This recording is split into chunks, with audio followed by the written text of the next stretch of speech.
Right, I'm going to review this knife. This is a folding, non-lockable knife, and this is at the higher end, I suppose, of that type of knife.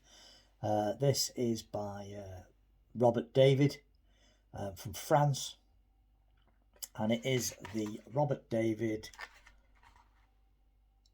Laguiole J White, and you'll see why it's called J White when I open the box.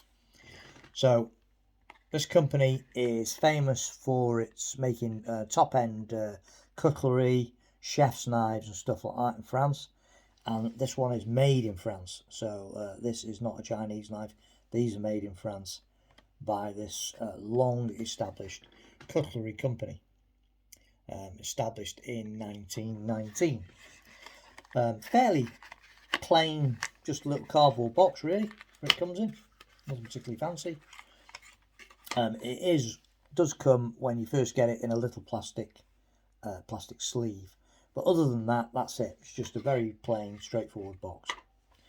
Again, this came from Hanny Hayes, and again, this one is a lot more expensive than the other pocket knives that I've reviewed previously. The past three reviews that I've done on the channel lately. This one is a bit more expensive, well, a lot more expensive, and you can see why. This is absolute class. It really is. This is a beautiful, beautiful knife. The fit and finish on this are superb. Handmade in France, and it shows. It really is a quality bit of kit. So it's called White J because on either side of the scales are two real J feathers, and they are encased in a acrylic polymer scales, held on with two stainless steel bolsters at either end, two stainless steel pins, brushed stainless steel bolsters, and on the back some very fancy sort of scroll work on the back of the knife that gives it a look of a wave, and then equipped with the little B symbol, which is believed to have originated in Napoleonic times because the B was Napoleon's symbol, and a lot of these knives have this sort of B emblem on the end here, and this one's made out of steel and is part, I think, of the back part of the knife. So lovely, lovely bit of workmanship. It looks a stunning knife. It really does. So let's open her up. A lot stiffer to open, but it is a new knife, so that may ease up. Now this, it's not a lock knife, but boy does it lock securely as a folder. That's really, really takes some effort to close it. That locks very securely in place. Extremely nice looking slinky knife. Now these were farmers and shepherds knives originally. This style of folding knife was shepherds and farmers knives from the sort of Pyrenees area, and it's just a lovely, lovely thing. If you look, the detailing on it's really nice because that sort of scrolly, wavy pattern carries on the top of the knife for a way. Manufacturer's name on it.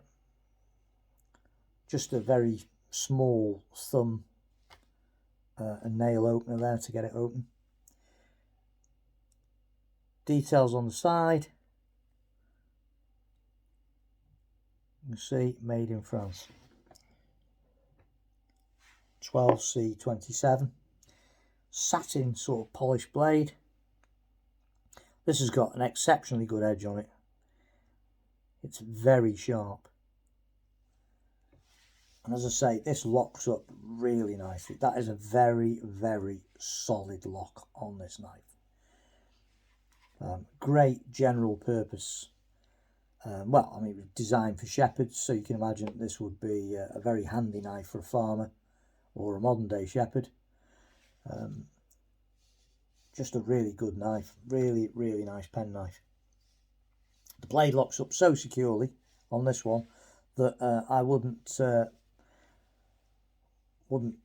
rule out the idea of this being even a moderately reasonable hunting knife. You could gut rabbits quite easily with this and joint them up, because it is quite a solid lockup on that blade. That's that's not going to close on your fingers easily with care. But again, this is quite an expensive knife.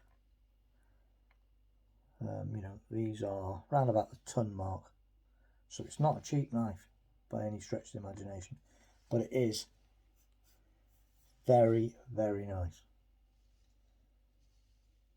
Beautiful steel,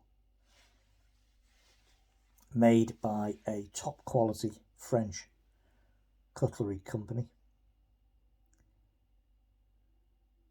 signed by the maker, and with a lot of history behind these knives. A lot of history behind these knives and this style of knife. And this particular one is absolutely beautiful. These scales are lovely. It's hard to get over in the on the camera quite how beautiful those feathers look embossed or encased in that sort of polycarbonate outer layer that encases them. It's gorgeous, and this the little detailing on it, all this lot along the top, you can see it runs all the way along. It's just a beautifully finished, stunning knife. Really, really nice quality. Made up with this one. Always remember when you're closing these, don't just push the blade and allow the spring to slam it down into the housing, because you will damage the blade, because it will, with the tension as you're shutting it, it will clack into the housing. So it's always best to actually hold the blade, hold the handle, and close it slowly, rather than allowing it to flick back, which will ruin the blade eventually. This really is a really classy bit of kit. It feels lovely in the hand. It really does. It's a lovely, lovely thing. Thanks for watching.